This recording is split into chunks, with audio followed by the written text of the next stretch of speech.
Salut Monda, salut Julien Médard, maître d'armes, entraîneur national du sabre masculin. Je te laisse te présenter. Salut Boris, donc Julien Médard, manager du sabre masculin depuis 2 mois. Anciennement ou plus récemment entraîneur national adjoint à l'INSEP sous la houlette d'Alain Coicot. Je suis également responsable du pôle France Relève sabre garçon au Crêpes de Talence. Et j'ai également eu l'occasion de travailler avec Jean-Philippe Dorel et son équipe durant l'Olympiade précédente à l'INSEP en tant qu'entraîneur national adjoint des garçons et des filles. Voilà pour mon parcours d'entraîneur. Et puis voilà, ancien sabreur formé à la section paloise, toujours licencié à la section paloise, passé par l'INSEP, où j'ai eu la chance de m'entraîner avec mon hôte de ce soir. Et voilà. Et donc, c'est pour ça que ça me fait très plaisir. Tu étais mon jeune espoir, tu étais mon jeune espoir également. Enfin, on se connaît très bien. Et d'ailleurs, maintenant, toi, tu exerces sur Talence, qui est le pôle France justement du sabre junior masculin et féminin. Euh, Toi, c'est quoi ta vision de l'escrime? Qu'est-ce que tu essaies de transmettre? Alors, oula, c'est une question à 10 000 euros. Alors, ma vision de l'escrime, il y a plusieurs choses. Il y a le côté déjà sportif. Euh, Comment dire? C'est une conversation entre deux personnes. Et j'ai envie de dire, c'est celui c'est celui qui a les meilleurs arguments à la fin qui va remporter le débat. Ça, c'est un peu pour la partie, comment dire, littéraire et philosophique de notre sport. Si on veut parler en termes un peu plus tribal, ce serait un duel à mort, un duel à mort, un duel pour survivre. Voilà, la mise à mort étant symbolisée par la défaite. Une défaite, quel que soit le tour, la finale, c'est une petite mort et la survie passe par la victoire.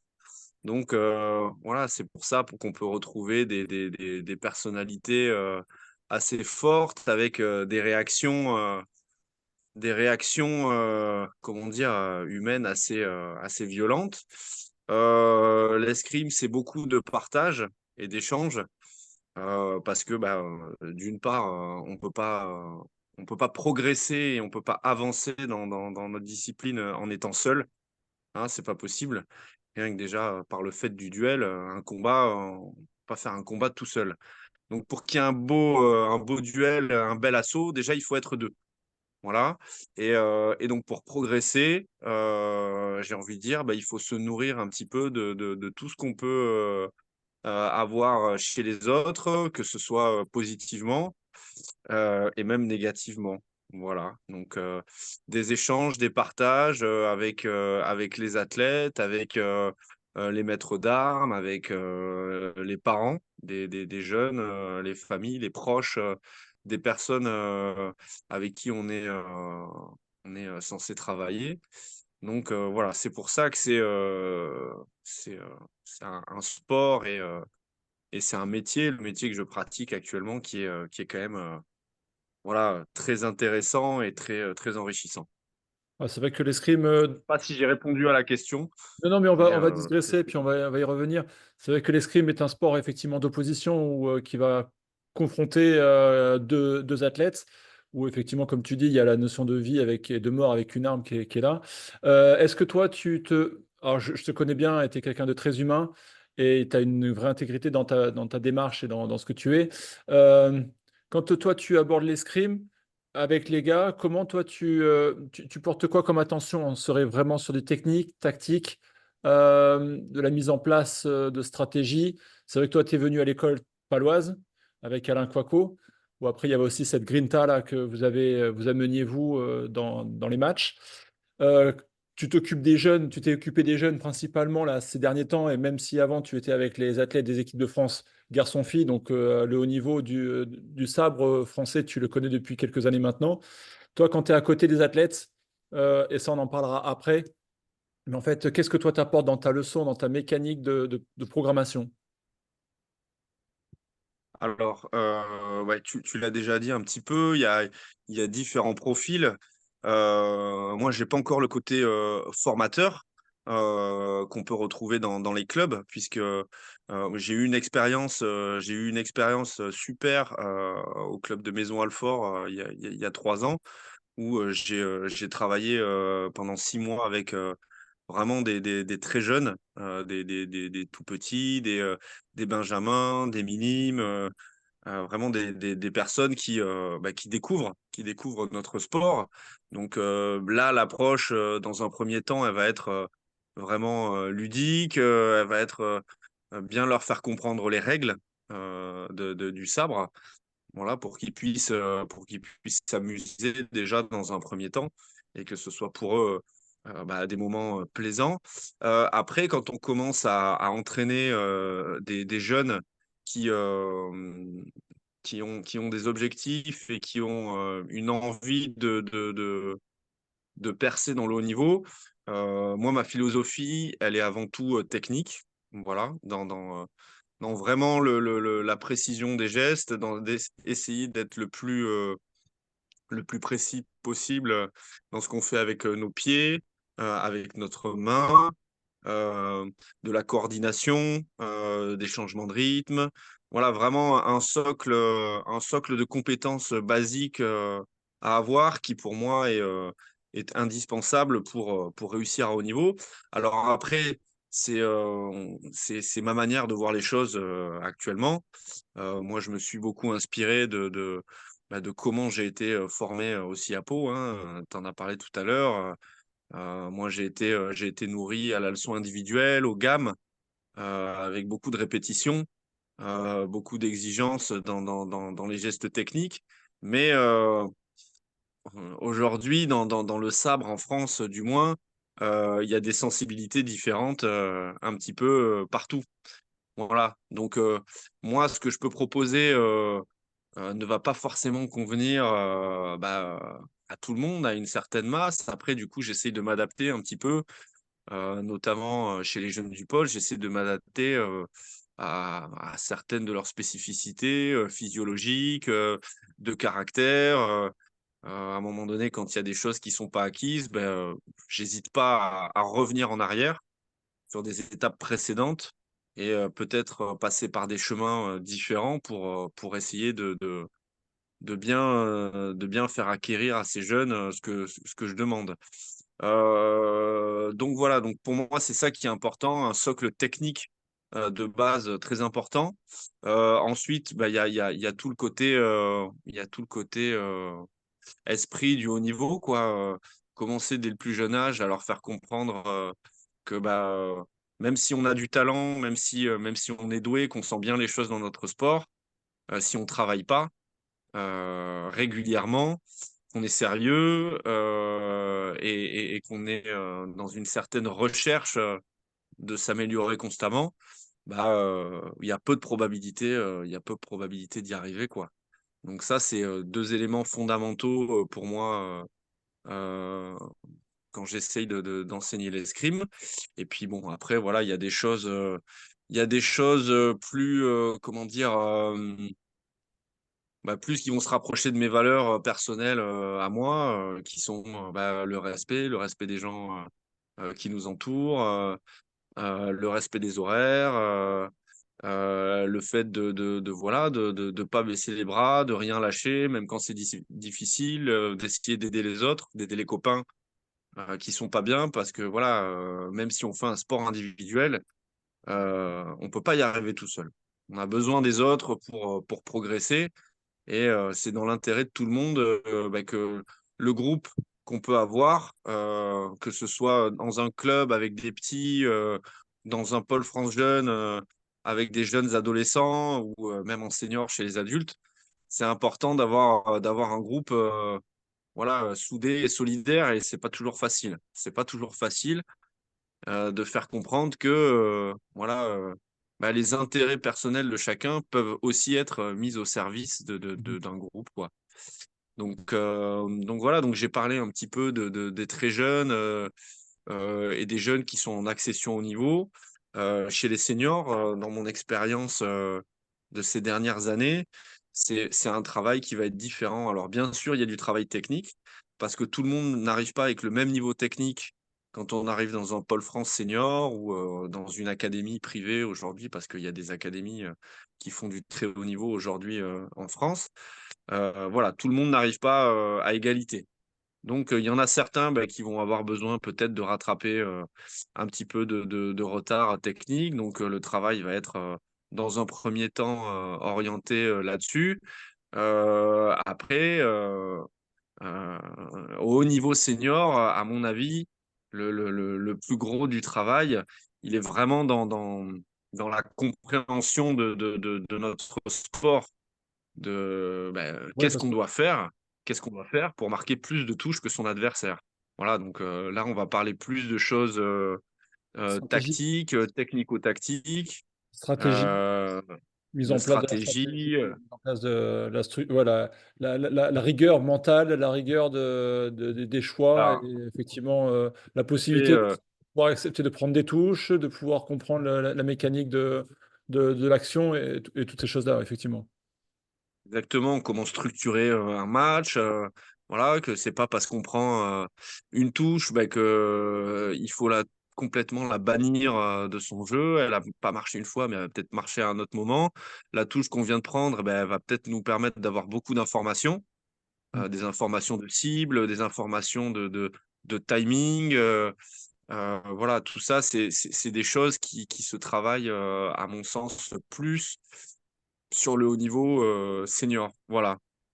Après, après, ce qu'il faut entretenir, c'est toutes les valeurs qu'on essaye d'inculquer chez les plus jeunes. Alors après, voilà, ça, c'est des choses qui sont pas faciles parce que tout le monde arrive un petit peu avec des backgrounds différents.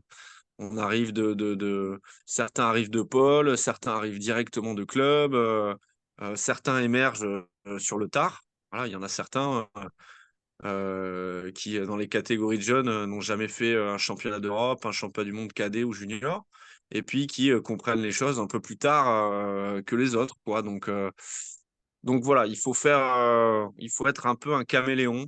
Voilà, il faut s'adapter beaucoup aux personnes qu'on a en face de nous. Et en tant qu'entraîneur dans ce genre de position, voilà, il faut avoir le cuir solide et accepter de se prendre des coups. Voilà, Ouais. c'est un boulot qui est magnifique, mais qui est en même temps très ingrat. Voilà, c'est un peu comme ça que je vois les choses. J'attends pas spécialement de retour ou de gratitude moi déjà ça m'aide beaucoup, ça m'aide dans mon métier le plus, comment dire, le plus professionnellement possible. Voilà, après, quand on a des retours sympas, des choses comme ça, ben, c'est du Ouais. bonus, quoi. Mais voilà, c'est un peu la dureté du métier du très haut niveau. Et voilà, le très haut niveau, c'est aussi ça, quoi. C'est de l'exigence envers les personnes qu'on entraîne, mais c'est des personnes aussi qui ont énormément d'exigences envers les personnes qui les entraînent. Ouais. Et ça, il faut l'accepter. Justement, là, en fait, c'est un groupe France qui est un peu particulier parce que c'est la première fois que ça arrive comme ça, où tout le monde s'entraîne dans différents endroits. Toi, là, justement, tu viens de récupérer en fait cette équipe de France. Il n'y a pas très très longtemps, tu es devenu l'entraîneur national alors que tu étais entraîneur adjoint pour des raisons diverses et variées. Alain Coicot a dû s'écarter. Euh, Là, tu es sur les derniers jours. En plus, Bolad, lui, tu as été en équipe avec lui. Comment toi tu gères ces derniers moments? Est-ce que tu as un adjoint? C'est quoi le type de journée que tu as? Et est-ce que vous travaillez un petit peu sur l'affinage vidéo, des choses comme ça? C'est quoi là Alors, là, la préparation terminale, elle se passe de cette manière. On a eu les championnats d'Europe à Bâle au mois de juin, jusqu'au 23 juin. Derrière, il y a eu un petit peu de repos. Vous avez quand même fait, Chacun est reparti. vous avez quand même fait 4 dans les 8. Effectivement, bon, ça n'a pas souri, mais vous avez fait quand même 4 gars dans les 8. Donc ça veut dire 4 sur 8 qui ont performé, qui sont arrivés quand même dans le dernier carré final. Enfin, la dernière, donc ça veut dire qu'il y a eu du travail qui a été. Effectivement, il y en avait un sur le podium et les trois autres étaient dans les 8. Ça n'est jamais arrivé euh, dans le sabre français. Donc voilà, ça montre la qualité de ce groupe. Mais ça ne veut pas dire que des individualités font forcément un collectif fort, puisque les garçons ont subi un gros échec en quart de finale contre la Turquie. Un gros échec, bien sûr, auquel je m'associe, hein, puisque j'étais là et j'étais aux premières loges. Voilà, clairement, on n'a pas été bon. Tous ensemble, on n'a pas été bon. Donc, Il vaut mieux pas être passer bon là. cette période, Il vaut mieux ne pas être bon là et comprendre la situation pour pouvoir bien performer sûr, et briller au bien bon sûr. moment, quoi. Voilà, chaque défaite est bien sûr source de remise en question, mais comme devrait l'être chaque victoire aussi. Mais bon, ça, c'est plus difficile et c'est encore un autre sujet. Ouais. La suite de la préparation, voilà, tout le monde est un petit peu rentré de son côté, a pris un peu de repos. Derrière, on est parti sur un stage à Aix-en-Provence avec Maxime, Sébastien et Jean-Philippe qui s'entraînaient là-bas dans le cadre de leur académie privée. Donc avec l'équipe nationale d'Égypte et l'équipe nationale d'Allemagne, avec Mathias Zabo qui prépare les Jeux Olympiques. Et puis moi, j'avais emmené avec moi des jeunes tireurs de l'INSEP. Donc ça a fait un bon stage avec beaucoup d'émulation. Et Boladé s'entraînant toujours de son côté, lui, dans son académie à Orléans, avec beaucoup d'oppositions diverses et variées aussi. Et à partir de la semaine suivante, les trois tireurs qui s'entraînent au sein de l'académie, la Paris Fencing Academy, ont été rapatriés sur l'INSEP,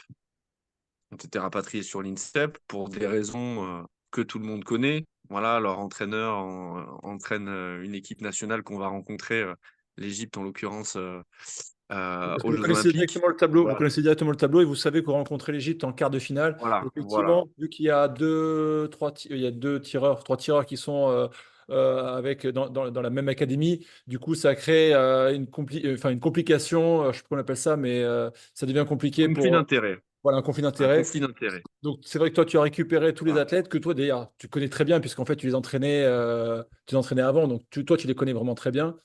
Et tout à donc fait. là, vous êtes à Forges et tu as On est en stage récupéré. terminal à Forges-les-Eaux. Ok, La semaine précédente, on est allé en stage à Orléans ok. pour être un petit peu avec Boladé aussi et pour avoir une autre opposition il y avait les Américains sur place, les Canadiens, il y avait plusieurs nations, donc c'était intéressant pour pouvoir se jauger. Et donc là, on est à Forges-les-Eaux où les quatre tireurs sont présents et dans un objectif plutôt de se recentrer sur nous. T'as fait venir un Euh, cinquième? T'as fait venir un cinquième, un sixième? Vous êtes comment là? Vous êtes Alors, c'était prévu, mais là, malheureusement, on a eu des petits pépins de dernière minute avec un qui était positif au Covid jeudi matin, qui se sentait mal, et un autre qui, sur la dernière séance d'assaut à Orléans, Rémi Garrigue, malheureusement, s'est blessé assez fortement à la cheville. Ah, ok. Donc, IRM vendredi matin et impossible de les faire venir. Donc, voilà. Donc, on est quatre. On se recentre un petit peu entre nous. C'est pas plus mal aussi. On prend du temps. J'ai Guillaume Galvez aussi avec moi, là, qui participe à la préparation terminale là, jusqu'à la fin du stage de forge. Guillaume Galvez qui travaille au sein de la Paris Fencing Academy. Et comme ça permet aux trois tireurs de cette académie de garder un repère par rapport au travail, à tout le travail qu'ils ont pu faire Et avec leur staff personnel. c'était un maître d'armes qui était en même temps que vous dans le team il y a quelques années, c'est ça? Ouais. Donc du coup, Guillaume, il a été entraîneur adjoint de Frédéric Baylac voilà, sur l'Olympiade 2012-2016. Donc c'est quelqu'un que tu Voilà. connais bien, c'est quelqu'un que tu as beaucoup. Et donc effectivement, c'était aussi intéressant de pouvoir faire le lien.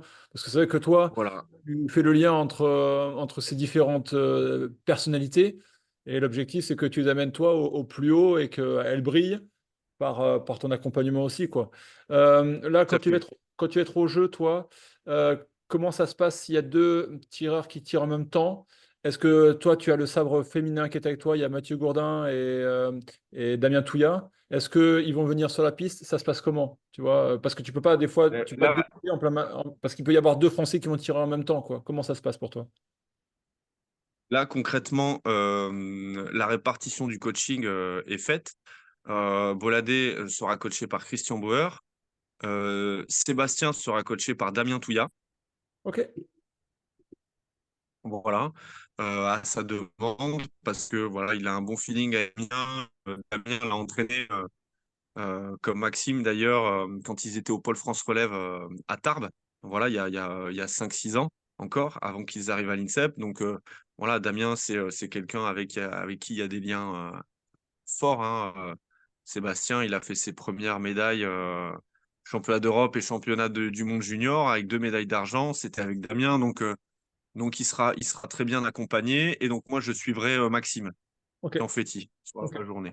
Donc en cas de doublon, voire même de triplon, hein, si on a les trois en quart, voilà. Oui, oui, A non, priori, c'est il n'y bien. aura pas de souci. Non, mais ce qui est intéressant, c'est que c'est bien que ce soit prévu, parce que j'ai vu des Jeux Olympiques déjà où en fait l'entraîneur national euh, est parti sur un des athlètes. Et en fait, le deuxième, j'ai senti totalement perdu. C'était en quart de finale, me semble-t-il, au tableau de 16, je sais plus. Et il est entraîné par le coach adjoint, mais je sens qu'il y a un truc qui se passe qui fait que presque ils se sont abandonnés.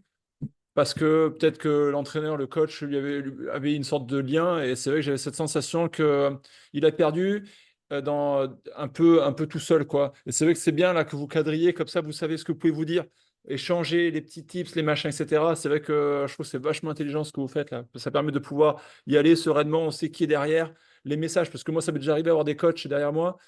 Ils me disaient sûrement de super bonnes choses, mais j'arrivais pas à les entendre, tu vois. Et quand c'est sur la piste, quand tu n'arrives pas à entendre, tu te retournes, il parle, mais tu n'entends pas trop ce qu'il te dit. C'est toujours bien, en fait, d'affiner le dialogue dans les discours d'échange, parce que le tireur, il est sur la piste, effectivement, mais tu as le maître d'armes qui peut voir des choses que le tireur n'est pas en capacité de toujours trop voir parce qu'il est stressé, parce qu'il est concentré, parce qu'il est un petit peu en état d'hypnose. Et c'est vrai que là-dessus, quand le discours passe bien, c'est plus facile pour le. En tout cas, enfin, c'est bien cette situation-là. Comme ça, au moins, les choses sont cadrées, les choses sont faites. Les choses, les choses sont claires, les choses sont claires et, voilà, comme ça, tout le monde pourra être suivi avec des personnes qu'ils ont choisies. Est-ce que tu peux me Voilà. parler là des gars justement, me décrire un petit peu les forces de tes tireurs là qui vont être au jeu? Euh, Dis-moi. Alors, on a pour l'épreuve individuelle, donc on a Boladé Apiti, Sébastien Patrice, Maxime Pianfetti, auquel viendra se rajouter pour l'épreuve par équipe Jean-Philippe Patrice, le frère de Sébastien.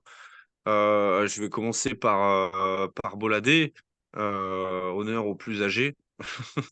Voilà, 38 ans, bientôt 39. Voilà, beaucoup d'expérience. Il a gagné la première Coupe du Monde de la saison cette année, en ouverture à Alger.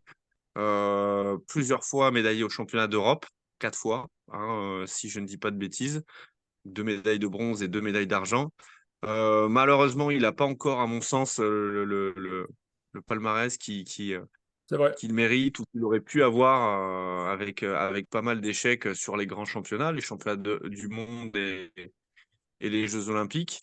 Mais il a toutes les capacités, je veux dire, physiquement, il est bien, techniquement, il est bien.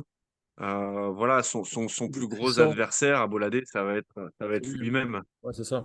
Il Ça est va être puissant, lui-même. c'est rapide. Voilà, Il arrive à gérer la bonne tout à fait. distance. Il a cette capacité à pouvoir Il a être une très très bonne technique.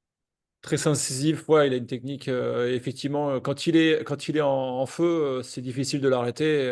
C'est vraiment. Moi, je l'avais rencontré Ah, durant ses différentes évolutions et à un moment donné, c'est vrai qu'il il était extrêmement fort. Et c'est vrai qu'il a beaucoup d'expérience. Et effectivement, il lui manque, comme tu disais, il a été l'homme des Europes et il lui manque effectivement cette médaille-là qui mérite largement par rapport à ses capacités, à ce qu'il sait faire sur la piste, cette médaille d'or ou même la médaille de, je sais pas, du monde ou aux Jeux Olympiques, effectivement. Après, du coup, il y a qui? Il y a Max. Toi, tu le Alors, définis comment? Maxime Pianfetti, c'est lui, c'est lui qui a réalisé la meilleure performance sur l'Olympiade, puisqu'il a été vice-champion du monde au Caire en 2022. Voilà, je me souviens très bien de cette journée. J'avais regardé, j'étais en stage national à Vichy avec les moins de 15 ans et on avait suivi toute sa journée. C'était super agréable à voir tirer. Alors, Maxime, qui vient de Tarbes. C'est vraiment une escrime d'instinct, de sensation, à l'image de l'école tarbaise, quoi. C'est des gens, des tireurs assez imprévisibles, très créatifs. Et Maxime, c'est ce qui fait sa force. Il Alors, est grand. C'est un gros gabarit en plus, il est c'est quand même aussi, assez grand. Il vient chercher. ouais, voilà, très, très, très beau gabarit, une belle allonge, beaucoup de puissance. Voilà, quand il est lancé, difficile à arrêter. Et après, c'est des qualités qui peuvent parfois lui faire défaut quand il est un petit peu en sur-régime. Voilà, quand il se cherche un peu, Maxime, c'est qu'il est souvent un petit peu trop haut au niveau du curseur. Et voilà, ses adversaires peuvent un petit peu s'en servir contre lui. Mais voilà, la clé de Maxime, je pense, pour les Jeux Olympiques, ça va être voilà, sa capacité à se maîtriser dans les moments importants et à vraiment garder toute son énergie pour le moment où la touche se passe, quoi, pour mettre toute sa puissance, sa vitesse, son explosivité, sa surprise, avec un beau changement de rythme pour surprendre l'adversaire, quoi, parce que c'est là où il est le plus dangereux, c'est quand il surprend.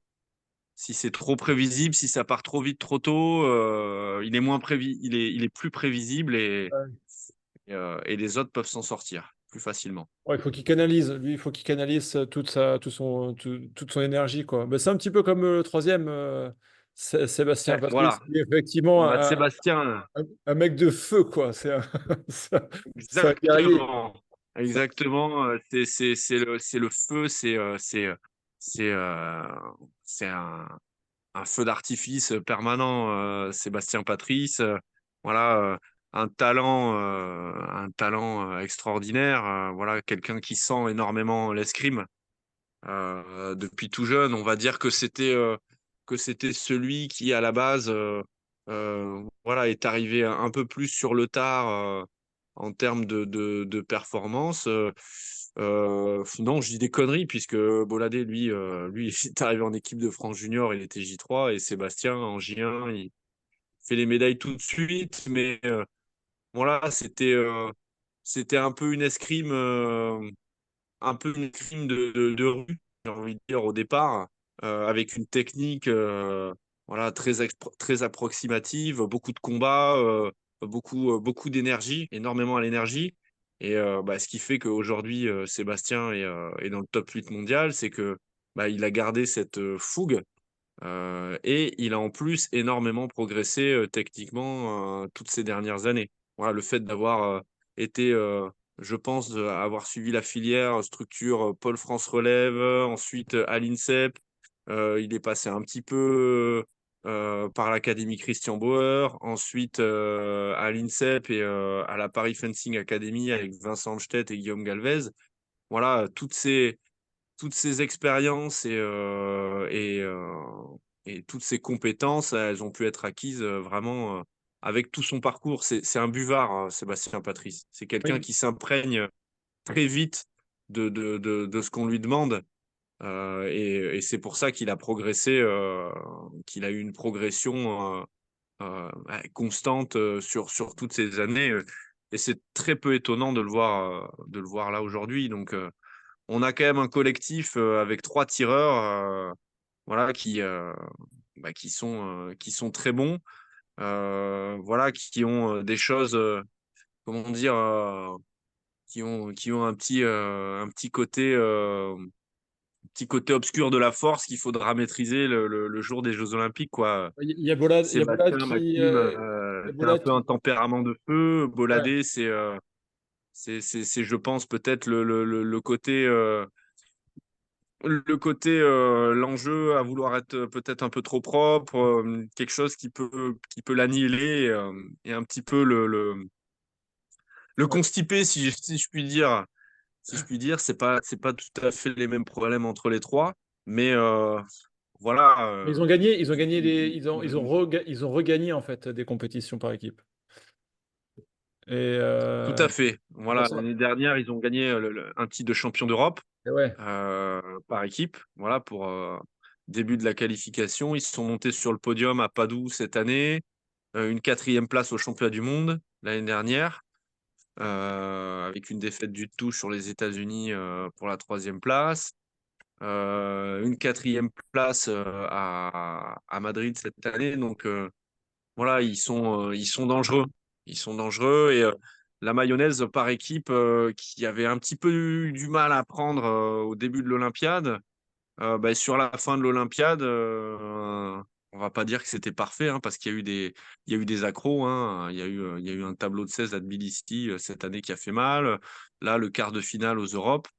Mais voilà, à chaque fois qu'ils sont tous bien dans leur basket et disposés à aller au combat ensemble, bah, ils sont vraiment dangereux. Ouais, c'est pas une équipe qui, c'est pas l'équipe favorite, mais c'est l'équipe qui peut vraiment bien faire chier. Enfin, moi, les trois jeux là, si je me mettais en face, je C'est pèterais ça. les câbles. Je C'est pas pèterais l'équipe les câbles. favorite et c'est l'équipe qui peut éclater tout le monde. Ouais, c'est ça. S'ils sont en feu, j'ai un peu discuté avec eux et je vois comment ils tirent. Ça peut être relou, quoi. Ça peut être chiant à tirer s'ils sont bons. Justement, là, on va parler. Est-ce que toi, en dehors des Français, qui est-ce que tu vois de très bon là sur les jeux Euh, étrangers? Alors, il y en a plusieurs. ouais, je sais, Moi, moi, en gros, tu en as trois, allez, 4, 5. Tu vois, tu as Zilaghi qui, lui, a été 3 fois champion olympique et qui a peut-être une capacité à pouvoir, même s'il n'a pas été, il n'a pas dominé cette année, il a la possibilité à pouvoir être encore peut-être le champion olympique parce qu'il sait comment ça fonctionne. Après, il y a qui d'autre? il y a Sandro Bazadze, Ouais, rapidement, c'est vrai, géorgien. très puissant, Voilà, très véloce, très puissant. très Tu vois, très en fait, agressif. C'est une escrime à la fois assez rugueuse et aussi qui peut être assez fine et technique par moment quoi. Même si bon, on est sur une dominante rugueuse quand même. Le mec, c'est un bulldozer, mais qui est capable de vous coller une belle parade riposte au milieu au simultané. Bah, si on essaye de rentrer un peu dans son jeu quoi, ap- assez créatif. Donc lui, il a été champion d'Europe 2 fois sur l'Olympiade, 2 fois médaillé au championnat du monde. Il a été très régulier, même si cette saison, il a été un peu moins flamboyant et un peu moins dominateur que la saison précédente. Voilà, il va être dangereux aux Jeux Olympiques. Ensuite, on a, j'ai envie de dire, l'étoile montante du sabre mondial actuel, qui est l'Américain Colin Hitchcock, qui a gagné 2 grands prix, non, un Grand Prix et une Coupe du Monde senior cette année, alors qu'il est junior deuxième année. Voilà, c'est un 2005, c'est un gamin, il a 18 ans, mais voilà, il est extrêmement rapide, mais c'est très amusant parce très, qu'il n'est très pas, surprenant. il est pas très propre. Quand tu le vois tirer, c'est pas une escrime académique comme Zilaghi, par exemple, ou à l'époque Aldo Montano, ou même Bola Apiti. C'est pas des mecs qui, escrime en parlant, il a pas une super. Enfin, ses déplacements, il y a une sorte de désordre et en même temps, j'ai l'impression qu'il fout la merde dans. Enfin, j'ai l'impression qu'il va très très vite et il a des choix de déplacement qui sont hyper efficaces, quoi.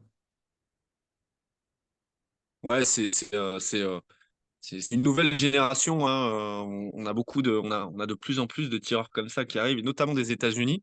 Donc voilà, je pense qu'il y a une question, il y a quelques petites questions à se poser et peut-être des choses dont on peut s'inspirer parce que voilà, je pense que pour Los Angeles, ils seront prêts. Et voilà, et lui, cette année, il m'a vraiment fait très Forte forte impression. impression T'as qui d'autre encore? plusieurs fois. T'as qui d'autre encore? Euh, Coréen? Il y a pas vraiment de mec qui se dégage. Le niveau, je trouve, est assez homogène. Tu peux donner, moi je Euh, dis, tu donnes combien de gars? là qui sont sélectionnés qui peuvent gagner les Jeux Olympiques?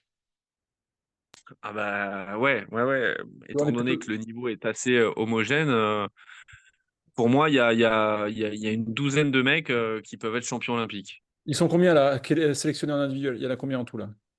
Ils sont, de mémoire, ils sont 34, Ok. quelque chose comme ça. Donc il y aura un tableau 34 de ou 35. 64, tableau de 64 incomplet, très incomplet. Après, on monte Exact. direct sur le tableau de 32 et là, ça Voilà. part. Mais effectivement, là, j'ai discuté avec tous les entraîneurs. On a toujours un collectif de 12, 15 athlètes qui peuvent taper le résultat parce que c'est les jeux et parce qu'ils ont la capacité, parce qu'ils ont déjà gagné, parce qu'ils ont déjà fait des podiums. Et tu te retrouves toujours à avoir des gars qui sont chauds. Il y en a qu'on attend, d'autres qu'on n'attend pas. Effectivement, Tout à fait. les Coréens, les Italiens aussi, là, qui ont cartonné aux Europes. Les Coréens, les Italiens, Il y a, euh, il y a il y a le un numéro un Égyptien. mondial, Ziad El Sissi, l'Égyptien, qui est très surprenant parce que voilà, il s'entraîne aux États-Unis. Lui aussi s'entraîne à New York. Il est très étonnant parce que avec une escrime très, comment dire, très simple, très simpliste et avec des actions très claires au milieu, mais ce qu'il fait, il fait pas beaucoup d'actions, mais il les fait très bien, il les maîtrise à la perfection. Il tourne bien entre deux, trois actions et c'est très efficace. Donc, avec ça, voilà, le mec, il n'est pas numéro un mondial pour rien. Il était médaillé au championnat du monde l'année dernière. Voilà, toujours se méfier effectivement des Italiens qui, même s'ils n'ont pas fait une très grande saison, bah, ils ont terminé Aux en Europes en beauté en faisant faisant le triplé au championnat d'Europe. Donc, Ouais, je pense qu'ils seront prêts. Ils seront prêts pour les Jeux Olympiques. Voilà. Donc, ça fait quand même une densité assez forte pour monter sur la boîte et pour être champion olympique. ça fait. Par équipe, là, c'est qui les nations les plus fortes qui dominent? Alors, on a les Coréens qui, eux, ont masterisé pendant je sais pas combien d'années le circuit, enfin, la première place. Ils ont tout gagné depuis je sais pas combien de temps. Bah, les Coréens, on va dire qu'ils ont dominé pendant une Olympiade et demie. Et là, ils marquent un petit peu le pas. Il y a un petit changement de génération. Bon, ce qui les a pas empêchés de gagner des compétitions cette année avec une équipe complètement remaniée. Voilà, ils sont toujours très dangereux, mais je pense qu'ils font moins peur. Ok, Ceux, par contre, qui sont impressionnants et qui font pour moi office de favoris, ce sont les Américains. ok. Voilà. Les Américains, pour moi, sont favoris. Voilà, ils ont écrasé tout le monde sur la dernière Coupe du Monde à Madrid, vraiment en laissant des miettes à toutes les équipes auxquelles ils ont pu rencontrer, et avec deux juniors dans leur équipe. Mais ce qui est très amusant dans le système Donc, américain, c'est qu'ils ne s'entraînent pas comme dans un pôle, en fait. Ils s'entraînent chacun de leur côté. Il y a ce côté. Voilà, donc c'est une autre façon de fonctionner et ça fonctionne très bien aux États-Unis. C'est dans les universités et c'est vrai qu'ils se regroupent comme ça et ils arrivent à sortir des gars qui sont forts, qu'on n'attendait pas, en fait, mais qui arrivent et qui arrivent à dépouiller tout le monde. Donc je trouve ça très fort. Les Hongrois sont forts aussi. Là, les Hongrois, on leur pousse. Les Hongrois sont toujours très dangereux parce que c'est une équipe très expérimentée. Aaron Silagi, Andras Zatmari, Gemeshi Sanad. Voilà, c'est des mecs qui tournent ensemble depuis maintenant presque 10 ans. Voilà, on peut dire que c'est une équipe un peu vieillissante. Ils ont mis un petit jeune, Christian Rabe, comme remplaçant pour apporter un peu de peps et de sang frais. Donc, euh, voilà, ils vont être redoutables aussi. Et peut-être que ça va être là où on pourra peut-être voir Aaron Silagi à son plus haut niveau parce que l'épreuve par équipe aux Jeux Olympiques, c'est le seul titre qui lui manque. Puisque lui a été champion olympique, champion du monde, champion d'Europe individuel, et il a été champion d'Europe et champion du monde par équipe. Et aux Jeux Olympiques, il n'a fait que médaille de bronze au dernier jeu. Ok. Donc voilà, lui, je